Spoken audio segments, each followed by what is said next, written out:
சொந்தக்காரனை கடையில வச்சா விளங்குமா? சொந்தக்காரனை பிசினஸ் பண்ணி என்னைக்கா விளங்கிருக்கா? தொழிலையும் கலப்படமா? ஐயோ, என்னையா அது? என்னையா அது?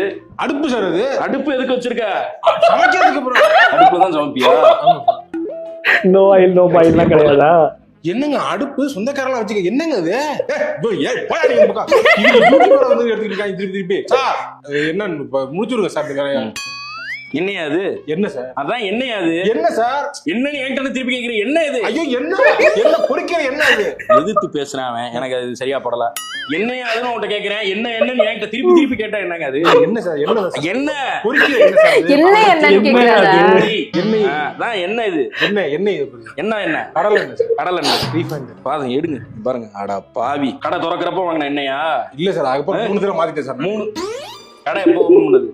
1 வருஷமா 3 தாட்டி தான் என்ன மாத்தி எடுங்க. எடுத்துங்க. இதெல்லாம் இது அவ்வளவுதான். அதெல்லாம் கடைசி. இல்ல சார், இதுக்கப்புறம் அந்த கடை இருக்க கூடாது. என்னையா அது? ஓ என்ன இது கடை? இது வந்து சட்டியில வறுக்கிறான். இது சரிப்பட்டு வராது. கடைக்கு சீல். இந்த மாதிரிலாம் வந்து கடை வச்சு நடத்தாதீங்க. பொதுமக்கள் உயிர் வந்து அவ்வளவு இது கிடையாது. இந்த மாதிரி பண்ணாங்க. கடைக்கு சீல் வைங்க. இப்பெல்லாம் கடையை வச்சு நடத்தக்கூடாது. இது மாதிரி 2-3 கடையை காமிச்சிருக்காரு. சொல்றதுக்கு இல்ல, நாட்டுல நடக்கிறதும் இன்னும் சரியா ஒரு நடக்குது. சாம்பார் என்ன நாட்டில் நடந்துச்சு பண்றாங்க, சேவ் பண்ணி வைப்பாங்க சாம்பார் பண்ணி. இல்ல அதுக்குள்ள வந்து கவர் இருக்கு. அவர் வந்து செக் பண்ணும்போது அந்த கவர் இருக்கு. அவர் எடுத்து கட்டுறது என்ன சாம்பார் கரண்டி விட்டு எடுப்பாரு, கவர் இருக்கும். கவர் வரும். அது ஒருத்தருக்கு ஏதோ இட்லி இதெல்லாம் வச்சு நான் வச்சு தரேன், இப்ப நீங்க சாப்பிடணும்னு சொல்லி அது மாதிரியும் பண்ணிருக்காரு. அது நான் சொல்லுவேன். ஏன்னா அதுவும் ஒரு அவேர்னஸ் தானே நம்மளுக்கு. அது ஹோட்டல்ஸ்ல உள்ளார என்னென்ன இருக்குன்னு தெரியாது. தர்பூசணி பழங்கள்ல வந்து கலப்படம் செய்யறதா ஒண்ணு சொன்னாங்க. ஆமா, இப்போ வந்து டக்குன்னு வேற மாதிரி ஒண்ணு வருது.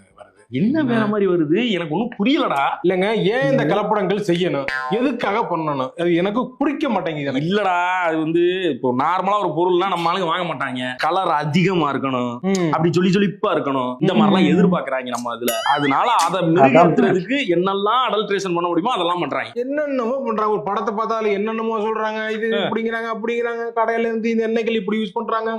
ஆப்பிள் வெண்ணெய் தருவாங்க. பருப்புல மாட்டு கொழுப்ப கலக்குறாங்க. என்ன எனக்கு என்ன புரிய மாட்டேங்குதுன்னா, எதுக்கு இவ்வளவு கஷ்டப்படுறோம்? அருவம் படம் பாத்தியா? ஆமா.